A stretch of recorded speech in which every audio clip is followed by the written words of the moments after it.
Welcome to Indarapu Srinivasarao YouTube channel. ఈరోజు మనం ఈ వీడియోలో ముఖ్యంగా సెప్టెంబర్లో వేసుకునే కూరగాయల గురించి ఈ వీడియోలో డిస్కస్ చేద్దాం. సో లాస్ట్ మనకు ఆగస్టులో వేసుకునే కూరగాయల గురించి వీడియో చేయడం జరిగింది. దాని తర్వాత మనం రెగ్యులర్గా చేసే లైవ్లలో తర్వాత కింద కామెంట్లో కూడా సెప్టెంబర్లో ఏ కూరగాయలు వేసుకోవచ్చు సార్ ఒక వీడియో చేయండి అని అడగడం జరిగింది. సో దాన్ని దృష్టిలో పెట్టుకొని ఇప్పుడు నెక్స్ట్ మనకు ఒక వన్ డే అయిపోతే నెక్స్ట్ మనకు వచ్చేది సెప్టెంబర్ నెల.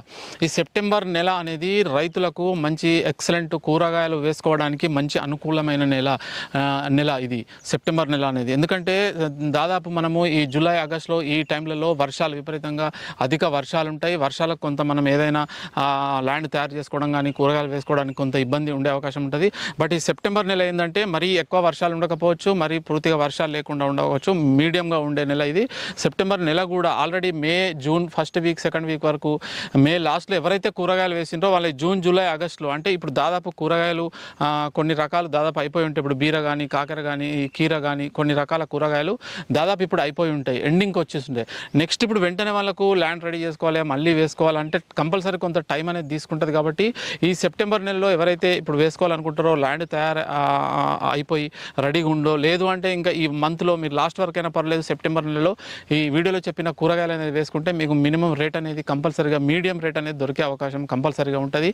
సో ఈ వీడియోలో మీకు ఏ కూరగాయలు వేసుకోవచ్చు అనేది దాదాపు 95% కూరగాయలు దాదాపు సాగు చేసుకోవచ్చు.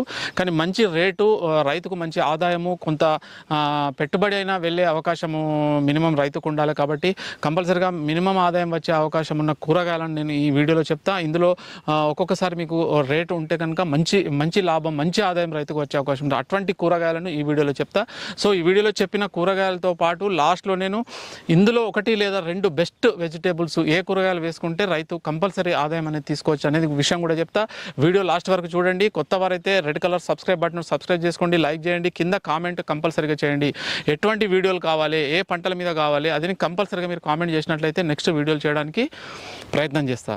సో ప్రస్తుతం ఇప్పుడు మనము ఈ సెప్టెంబర్ నెలలో ఫస్ట్ మనం చూసుకున్నట్లయితే ఫుల్ గోబీ కాలీఫ్లవర్ అనేది సాగు చేసుకోవచ్చు. కాలీఫ్లవర్ అనేది ఎక్సలెంట్ క్రాపు, రైతుకు తక్కువ సమయంలో మంచి ఆదాయాన్ని ఇచ్చే పంట కాలీఫ్లవరు, ఫుల్ గోబీ అని కూడా అంటారు కొన్ని ప్లేసులలో. ఇది మనకు 2 నెలల నుండి దాదాపు 60 నుండి 80 రోజుల్లోపు ఈ పంట అనేది కంప్లీట్ అయ్యే అవకాశం ఉంటుంది. అంటే సెప్టెంబర్ నెలలో అయినంత తొందరగా సెప్టెంబర్ నెలలో వేసుకోండి. మళ్ళీ అక్టోబర్ దాటింది అంటే మళ్ళీ చలి అనేది పెరుగుతుంది. చలి వాతావరణంలో మనకు ఈ ఫుల్ గోబీ అనేది చాలా ఎక్సలెంట్ రావడం జరుగుతుంది. కాబట్టి చాలామంది రైతులు అప్పుడు వేస్తారు. అప్పుడు కనుక ఫుల్ గోబీ వేస్తే మనకు రేట్ అనేది దొరికే అవకాశం చాలా తక్కువ ఉంటుంది. కాబట్టి ఇప్పుడు కనుక ఎవరైతే ఫుల్ గోబీ కాలీఫ్లవర్ ఈ నెలలో వేసుకున్నట్లయితే నారు ఉంటే నారు వేసుకోండి, లేదు అంటే నారు పోసుకోండి. 20 రోజుల్లో నారు తయారవుతుంది. మీకు మంచి క్రాప్ ఇది. పెట్టుబడి 50 నుండి 60 వేలలో పెట్టుబడి అవుతుంది. 1 ఎకరాన 2 నుండి 3 లక్షల ఆదాయం కాలీఫ్లవర్లో వచ్చే అవకాశం అనేది కంపల్సరీగా ఉంటుంది. ఫుల్ గోబీ ఇందులో మనకు 1522 ఉంది, సిఎఫ్ఎల్ వాళ్ళది, తర్వాత సింజెంటా వాళ్ళ 6099 ఉంది. చాలా వీడియోలో చెప్తున్నా. ఈస్ట్ వెస్ట్ వాళ్ళది దావల్ ఉంది, వండర్ వైట్ ఉంది. సో ఇంకా డిఫరెంట్ వెరైటీస్ ఉన్నాయి కాలానుగుణంగా. సో వాటిని కరెక్ట్ చూస్ చేసుకొని కంపల్సరీగా ఫుల్ గోబీ కాలీఫ్లవర్ అనేది వేసుకోవడానికి ప్రయత్నం చేయండి. నెక్స్ట్ రెండో పంట వచ్చేసి మనకు కొత్తిమీర సాగు చేసుకోవచ్చు. కొత్తిమీర వేసుకునేటప్పుడు కంపల్సరీగా ఈ జాగ్రత్త అనేది చూసుకోండి. నెక్స్ట్ మనకు వచ్చే వీడియో మన ఛానల్లో కొత్తిమీర సాగు గురించి ఎక్సలెంట్ వీడియో వస్తుంది, అది కూడా చూడండి. అది మీరు చూడాలంటే ఈ ఛానల్ సబ్స్క్రైబ్, లైక్ చేసి కామెంట్ పెట్టండి. కంపల్సరీగా నెక్స్ట్ ఆ వీడియో వచ్చే అవకాశం ఉంటుంది. సో కొత్తిమీర సాగు అనేది ఇప్పుడు చేసుకోండి. అయితే ఇందులో జాగ్రత్తగా ఏంటంటే మనకు వర్షాలు దాదాపు ఇప్పుడు తగ్గిపోయినాయి. నెక్స్ట్ సెప్టెంబర్లో కూడా కొన్ని వర్షాలు ఉన్నాయి. కాబట్టి ఆ వర్షాలు పడే టైంలో కొత్తిమీర మనకు కటింగ్ టైం లేదా 20 డేస్ ఏజ్లో కనుక కొత్తిమీర ఉంటే మామూలు వర్షం అయితే ఏం కాదు, కొన్ని ఫంగిసైడ్లు కొట్టుకుంటే ఇబ్బంది ఉండదు, సెట్ అవుతుంది. బట్ భారీ వర్షం కనుక పడితే మొత్తం కొత్తిమీర వంగిపోయి మొత్తం డ్యామేజ్ అయ్యి పంట నష్టపడే అవకాశం ఉంటుంది. కాబట్టి ఒక 10-15 రోజుల తర్వాత అంటే వర్షాలు కొంత తగ్గుముఖం పట్టింది అనే వరకు చూసుకొని ల్యాండ్ రెడీ పెట్టుకొని, వర్షాలు తగ్గినాయని కొంత మీరు అవగాహన చేసుకొని వాతావరణం ఇటువంటి న్యూస్ అన్ని తెలుసుకొని మీరు కొత్తిమీర సాగు చేస్తే మీరు దసరా ఆ టైంలో కనుక అక్టోబర్లో కొత్తిమీర కనుక మీరు సాగు చేసుకున్నట్లయితే కంపల్సరీగా మంచి ఆదాయము కొత్తిమీర నుండి కూడా 1 ఎకరంలో 1,50,000 దాకా ఆదాయం వచ్చే అవకాశం ఉంటుంది. కొత్తిమీర సాగు చేసుకోవచ్చు. ఇప్పటి నుంచి ఏప్రిల్ లాస్ట్ వరకు మీరు కొత్తిమీర సాగు చేసుకోవచ్చు. నెక్స్ట్ కొత్తిమీరతో పాలకూర, ఇది కూడా దాదాపు 1 month లోపు మనకు క్రాప్ అయిపోతుంది. పాలకూర కూడా సాగు చేసుకోవచ్చు. ఇందులో హైబ్రిడ్ రకం వెరైటీ ఉంటుంది. అది మన కటింగ్ అయినా మనకు ఒక 4-5-6 కటింగ్లు కూడా వచ్చే అవకాశం ఉంటుంది. ఈ పాలకూర కానీ కొత్తిమీర కానీ సాగు చేసే రైతులు కంపల్సరీగా పెద్ద మొత్తంలో ఒకేసారి వెళ్ళకుండా ఒక 10 గుంటలు 5 గుంటలు 1/2 ఎకరు ఈ విధంగా వెళ్ళండి. వెళ్తే పాలకూర కొత్తిమీర తక్కువ టైంలో మంచి రైతుకు ఆదాయాన్ని ఇచ్చే పంటలు. నెక్స్ట్ వచ్చేసి 4th టమాటా. చాలామంది రైతులు అడుగుతుంటారు టమాటా రేట్ ఎట్లుంటుందని. టమాటా రేటు ఎవరు చెప్పినా నమ్మకుండి, రేట్ అనేది కరెక్ట్ తెలియదు. ఎవరికి కూడా అవగాహన ఉన్నా వారి అవగాహన అనేది ఉపయోగపడదు. ఒక్కొక్క ప్లేస్లో ఒక్కొక్క ప్లాంటేషన్ ఒక్కొక్క విధంగా ఉంది. వర్షాలు ఒక్కొక్క ప్లేస్లో ఎక్కువ పడుతున్నాయి, ఒక్కొక్క ప్లేస్లో పడతలేవు. కాబట్టి రేటు మినిమం రేట్ అనేది మనకు 20-25 రూపాయలు దొరికే అవకాశం ఉంటే టమాటాలో మంచి దిగుబడి తీసినట్లయితే మంచి ఆదాయం వచ్చే అవకాశం ఉంటుంది. కాబట్టి టమాటా కూడా ఇప్పుడు మనం ఈ నెలలో వేసుకోవచ్చు. కానీ ఈ నెల నుండి అక్టోబర్ దాటి మళ్ళీ నవంబర్ డిసెంబర్కు వెళ్ళినట్లయితే చలి అనేది ఎక్కువ ఉంటుంది. అప్పుడు టమాటా క్రాప్ కూడా విపరీతంగా వస్తుంది మార్కెట్లోకి, రేటు డౌన్ అయ్యే అవకాశం ఉంటుంది. కాబట్టి ఇమీడియట్గా టమాటా వేసుకుంటే ఈ నెలలో వీలైతే గ్రాఫ్టింగ్ టమాటా వేసుకోండి. టమాటా కూడా మంచి క్రాప్ వేసుకోవచ్చు, ఇబ్బంది లేదు. ఇందులో బాహో వెరైటీ, సాహో వెరైటీ, ఇంకేదైనా వెరైటీ మీరు వేసుకోవచ్చు. సో నెక్స్ట్ వచ్చేసి మనకు బీరా అనేది కూడా వేసుకోవచ్చు. సో ప్రజెంట్ అయితే బీరా May-June వేసుకున్న వారిది బీరా దాదాపు ఎండింగ్ వచ్చింది క్రాపు, మనది కూడా ఎండింగ్ అయిపోయింది.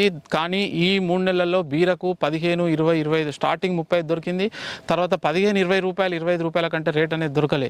కాబట్టి మంచి దిగుబడి తీస్తే ఈ రేటు ఉన్న కొంత పెట్టుబడి వెళ్ళే అవకాశం ఉంటుంది రైతుకు, అంతే. కానీ ఈసారి ఎవరైతే బీర వేసిన రైతులు చాలా వరకు ఎటువంటి ఆదాయం కూడా 70% వరకు ఆదాయం అయితే రాలేదు, పెట్టుబడులు వెళ్ళినాయి కొందరి, అంతే. కాబట్టి ఇప్పుడు కనుక ఈ రేటు డౌన్లో ఎవరైనా రైతులు వేయడానికి వెనక ముందు ఆలోచిస్తుంటారు.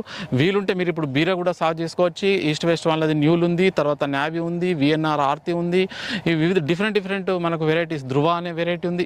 ఈ విధంగా మీరు కంపల్సరీగా ఇప్పుడు బీర అనేది వెరైటీ ఆధారంగా బీర కూడా మీరు సాగు చేసుకోవచ్చు, ఇబ్బంది ఉండదు. నెక్స్ట్ కాకెర ఎవరు వేస్తలేరు. చాలా వరకు మనం ఎంక్వైరీ చేసినట్లయితే ఎవరైనా బీరకే వెళ్తున్నారు, కాకెర వెళ్తలేరు. కాబట్టి మీరు బీర కంటే వీలైతే కొద్దిగా లాంగ్ క్రాప్ అయినా కాకెర సాగు చేయండి. కంపల్సరీగా బీర కాకెర కంపల్సరీగా సాగు చేస్తే మ్యాక్సిమం అయినంత వరకు మీరు ఈ నెట్ అంటే మనకు స్టేకింగ్ చేసుకోండి, కంపల్సరీ స్టేకింగ్ పద్ధతిలో సాగు చేయండి.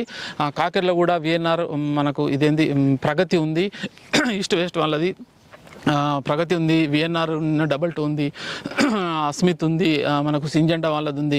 ఇంకా డిఫరెంట్ అనేక వెరైటీలు వచ్చినాయి. ఇంకా రవి హైబ్రిడ్ సీడ్ వాళ్ళది కొత్తగా వచ్చింది, అది కూడా బాగుంది అంటున్నారు. మీ ఏరియాలో బ్లాక్, వైట్, పొడవు, పొట్టి వీటి ఆధారంగా చూజ్ చేసుకోండి, కాకెర సాగు చేసుకోండి. బట్ కాకెర, బీర, తీగజాతి కూరగాయలు ఎవరైతే రైతులు సాగు చేసుకుంటారో వాళ్ళు చాలా కేర్ఫుల్గా, చాలా జాగ్రత్తగా చేసుకోండి. స్టార్టింగ్ నుండి 2-3 ఆకుల దశ నుండే మీరు కంపల్సరీ దోమ మందులు, వేప కషాయము, ఈ స్టిక్కీ ప్యాడ్స్ ఇవన్నీ పెట్టుకొని కంపల్సరీ చాలా జాగ్రత్తగా చేసుకోవాలి. ప్రతి 5 రోజులకు ఒక స్ప్రే అనేది ఉండాలి, ప్రతి 6 రోజులకు 7 రోజులకు ఒక ఫెర్టిలైజర్ ఇవ్వాలి. ఈ విధంగా చేసుకుంటేనే మీకు ఈ పెస్ట్ రాకుండా, వైరస్ రాకుండా మంచి దిగుబడి తీసుకునే అవకాశం ఉంటుంది. ఇది నెక్స్ట్ వచ్చేసి మనకు ప్రస్తుతం మీరు చూస్తున్నది కూడా ఇది గ్రాఫ్టింగ్ వంకాయ, గ్రాఫ్టింగ్ బ్రింజాలు. గ్రాఫ్టింగ్ వంకాయ వేసుకోండి. వంకాయ గ్రాఫ్టింగ్ వేసుకుంటే 2 నుండి 3 సంవత్సరాలు ఉంటుంది, మీకు మంచి ఆదాయాన్ని ఇస్తుంది. మామూలు వంకాయ 30 నుండి 40 టన్నులు ఇస్తే గ్రాఫ్టింగ్ వంకాయ 100 టన్నుల పైన మనకు దిగుబడి వచ్చే అవకాశం ఉంటుంది.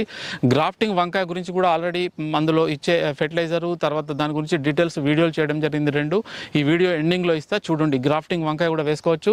గ్రాఫ్టింగ్ వంకాయ ఎవరైతే నారు కావాల్సింది ఇమీడియట్గా ఇప్పుడు కొన్ని రకాల నారు అందుబాటులో ఉంది. తర్వాత సిమ్రాన్ ఉంది, VNR సిమ్రాన్ ఉంది, తర్వాత అంకుర్ వల్ల నితీష్, అంకుర్ వల్ల కీర్తి ఉంది, లలిత ఉంది, కొన్ని రకాల నారు అవైలబుల్ ఉంది. ఎవరైతే నారు కావాలిస్తే వాళ్ళని సంప్రదించవచ్చు. నేను వీడియోలో కానీ కింద కామెంట్లో నంబర్ ఇస్తాను డిస్క్రిప్షన్లో. మీరు గ్రాఫ్టింగ్ వంకాయ వేసుకుంటే మీకు మినిమం 15 నుండి 20 రూపాయల రేటు. ప్రజెంట్ అయితే కొన్ని ఏరియాలో 20-25 ఉంది, కొన్ని ఏరియాలో 40-50 ఉంది, 40 to 50 రూపీస్ ఉంది. కాబట్టి గ్రాఫ్టింగ్ వంకాయ వేసుకొని మంచి సస్యరక్షణ చర్యలు, మేనేజ్మెంట్ బాగా చేసుకుంటే మీకు ఒక నెల 45 రోజుల రేటు ఉన్నా మీకు మంచి ఇన్కమ్ అనేది వచ్చే అవకాశం ఉంటుంది. గ్రాఫ్టింగ్ వంకాయ ఇది కూడా వేసుకోవచ్చు. సో ఈ విధంగా మీరు కాకెర, బీర, గ్రాఫ్టింగ్ వంకాయ. నెక్స్ట్ వచ్చేసి అలిసింత కూడా సాగు చేసుకోవచ్చు. ప్రజెంట్ అలిసింత రేట్ ఉంది, నెక్స్ట్ ఇంకా కొంత పెరిగే అవకాశం ఉంటుంది. కొంత మొత్తంలో అలిసింత కూడా మంచి క్రాపు, మనకు పెట్టుబడి చాలా తక్కువ అవుతుంది, మినిమం ఆదాయం ఇచ్చే క్రాపు. అలిసింత కూడా మీరు వీలైతే సాగు చేసుకునే అవకాశం ఉంటే సాగు చేసుకోండి. దాని తర్వాత వచ్చేసి మనకు గుమ్మడి, మనకు ఈ రాచ గుమ్మడి అంటే రెడ్ కలర్లో ఉంటుంది, అది సాగు చేసుకో. బూడిద గుమ్మడి అని ఉంటుంది, అది కూడా మీరు సాగు చేసుకోవచ్చు. ఇవి కూడా మంచి 1,50,000 ఒక ఎకరాన వచ్చే అవకాశం ఉంటుంది. కూలీల సంఖ్య తక్కువ ఉంటుంది, రిస్క్ కూడా చాలా తక్కువ ఉంటుంది. ఇందులో ఒకటి ఏంటంటే మార్కెట్ను దృష్టిలో పెట్టుకోండి. మార్కెటింగ్ ఉంది అంటే ఈ గుమ్మడి కూడా సాగు చేసుకునే అవకాశం ఉంటే సాగు చేసుకోండి. నెక్స్ట్ పచ్చిమిర్చి కూడా మీరు సాగు చేసుకోవచ్చు. మీకు ప్రతి 4-5 రోజులకు స్ప్రేలు చేసుకుంటా చాలా బాగా మీరు ఎకరం 2 ఎకరాలు వేయకుండా కొంత విస్తీర్ణంలో వేసిన 10 గుంటలు హాఫ్ ఎకర్ వేసుకున్న మంచి మేనేజ్మెంట్ మంచి ఇంట్రెస్ట్గా కనుక మీరు సాగు చేసుకుంటే పచ్చిమిర్చిలో మినిమం 30 రూపాయల రేటు దొరికే అవకాశం ఉంటుంది. 30 రూపాయల రేటు దొరికిన పచ్చిమిర్చి రైతుకు మంచి ఆదాయాన్ని ఇస్తుంది. బట్ మన మేనేజ్మెంటు మెయింటెనెన్స్ మనం చేసే పద్ధతి ఇవి ఇంపార్టెంట్. అంతేగాని రేట్ ఎంత ఉంటుంది, రేట్ ఎక్కువ ఉండాలి, 50 ఉండాలి, 70 ఉండాలి, 100 ఉండాలి అనుకోకుండా రైతు స్థాయిలో కంపల్సరీ ఫెర్టిలైజర్లు ఇచ్చి మంచి దిగుబడి తీయడానికి మంచి ఫెర్టిగేషన్ స్ప్రేలు చేసినట్లయితే దిగుబడి ఎక్కువగా తీసుకున్నట్లయితే మీకు మినిమం రేట్ ఉన్న రైతుకు మంచి ఆదాయం వచ్చే అవకాశం ఉంటుంది. ఈ పచ్చిమిర్చిలో కూడా అనేక రకాలు ఉన్నాయి. కలాష్ వాళ్ళది, రవి హైబ్రిడ్ సీడ్ వాళ్ళది, తర్వాత డక్కన్ 887 ఒక వెరైటీ, 168 ఒకటి, జెర్సీ, ఇటువంటి అనేక రకాలు ఉన్నాయి. పచ్చిమిర్చి వెరైటీ ఆ కలరు, పొడవు, పొట్టి, ఆకారం ఆధారంగా మీరు ఒక కరెక్ట్ విత్తనాన్ని ఎన్నుకొని మీరు పచ్చిమిర్చి కూడా సాగు చేసుకోవచ్చు. ఇటువంటి ఈ పంటలు సాగు చేసుకోవచ్చు. ఇప్పుడు ఇవి నేను చెప్పిన పంటలే కాకుండా ఇంకా వేరే కూరగాయల వైపు కూడా మీరు సాగు చేసుకోవచ్చు. ఎందుకంటే సోర ఉంది, సోర కూడా సాగు చేసుకోవచ్చు. చాలా కూలీల సంఖ్య తక్కువ ఉంటుంది, మంచి తక్కువ పెట్టుబడి అవుతుంది. ఇప్పుడు మీరు కింద కూడా వేసుకోవచ్చు. సోరకాయకు పందిరి లేకుండా మీరు కింద కూడా సోరకాయ అనేది వేసుకునే అవకాశం ఉంటే వేసుకోండి, అది కూడా వేసుకోవచ్చు. నెక్స్ట్ ఇప్పుడు ఈ చెప్పిన కూరగాయలు కాకుండా ఇంకేమైనా కూరగాయలు వేసుకోవాలనుకుంటే కింద కామెంట్లో అడగండి. ఈ చెప్పిన కూరగాయలలో మంచి కూరగాయలు నెంబర్ 1 మీకు పెట్టుబడి వెళ్ళి మంచి ఆదాయాన్ని ఇచ్చి రైతుకు మంచి అంటే సక్సెస్ఫుల్గా దిగుబడి తీసే కూరగాయలు ఎక్సలెంట్ అంటే 2 రకాలు నేను చెప్పుకోవచ్చు. ఇందులో ఒకటి కాలీఫ్లవర్, ఫూల్ గోబీ, ఇది సూపర్ ఉంటుంది. ఎవరు కొంత ఏరియాలో అయినా ట్రై చేయండి. కాలీఫ్లవర్ మంచి మీకు వేసుకోండి వీలైతే. నెక్స్ట్ గ్రాఫ్టింగ్ వంకాయ. ఈ కాలీఫ్లవర్, గ్రాఫ్టింగ్ వంకాయ అనేది 2 ఎక్సలెంట్ క్రాప్స్. ఇవి వీలైతే మీరు రైతులు వేసుకోవడానికి ప్రయత్నం చేయండి. ఈ వీడియోలో ఏదైనా డౌట్స్ ఉంటే కామెంట్లో, ఏమైనా ఇంకా మీకు ఇన్ఫర్మేషన్ కావాలంటే కామెంట్లో అడగండి. ఇది ఇంకా ఇన్ఫర్మేషన్ ఇంకా ఏదైనా కావాలంటే కూడా నెక్స్ట్ వీడియోలో చేస్తా. ఒకటే వీడియోలో చాలా లాంగ్ అవుతుంది కాబట్టి. సో ఇది మనకు ఈ వీడియో చూసిన రైతు సోదరులందరికీ ధన్యవాదాలు.